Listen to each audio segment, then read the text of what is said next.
الله يحفظك ويجعل هذه السقيا في ميزان حسناتك، ونريد السقيا لهذه المنطقة يوميا لأنها منطقة لا يوجد فيها آبار ولا يوجد فيها مياه.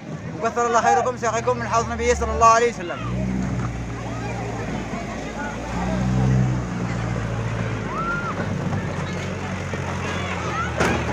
بسم الله والحمد لله والصلاة والسلام على رسول الله. وأفضل الصدقات عند الله سبحانه وتعالى هي سقيا الماء.